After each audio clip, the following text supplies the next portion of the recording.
सैया चुभुर चुभुर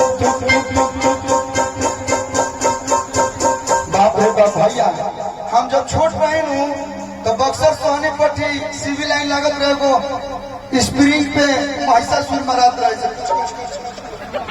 हम एगो महिषासुर के डांस देख रही थे, एगो ये दोनों लोग के डांस देखा तनी। बाप वाह गार्दा गर्दिश भैया, यही पर एगो भाव याद आई।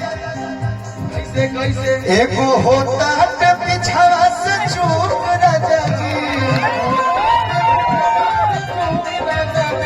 एगो होता पिछावा से चूर राजा जी। बताई पढ़े की उम्र में यह गाना बोले रहे, मास्टर 70% दे रहे हैं। तलगाई दी चोलिया के हो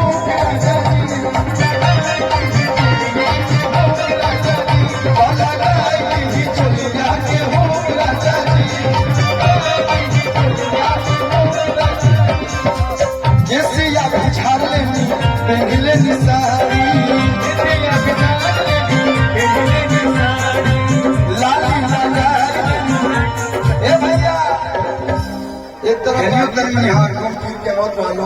आज पीछे बा, आप लोग आगे आ जाए, लोग अच्छा लगे, कोनो बात ना आ जाए। 12 बजे के बाद तक कोनो लाग गया जला पीछे थोड़ा है, लेकिन व्यवस्था को देखते हुए कहे के बाद केसिया बिछार लेनी सारी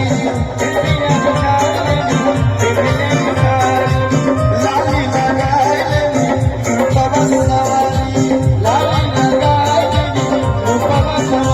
एगो होता पिछावा से चुप राजा, एगो होता भैया भाई सरवन पल के देखा तरा बुझा तो बुझा मारे अवतर का हमारे आराम से सरवन पाल की। एगो होता पिछावा से चुप राजा जी, एगो होता पिछावा से चुप राजा जी। तला गाई दी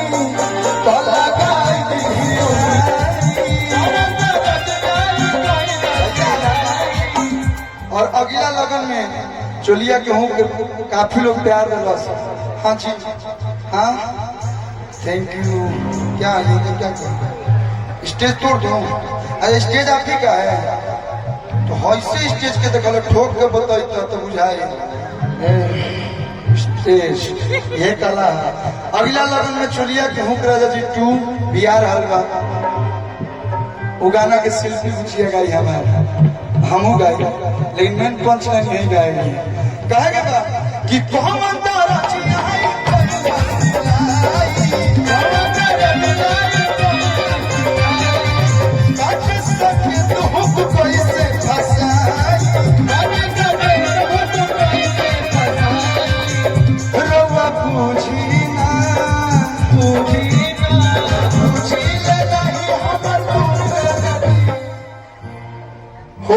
बुझिले नहीं, अरे हमर दुख राजा जी अब लगाई दी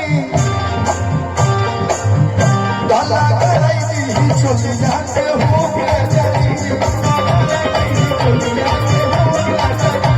लगाई दी चोलिया के हो राजा जी,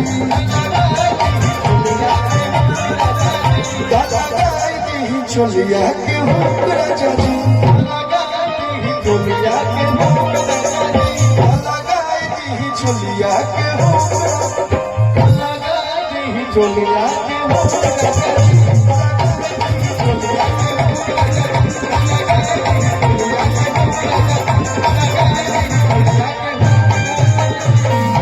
वाह बहुत सुंदर।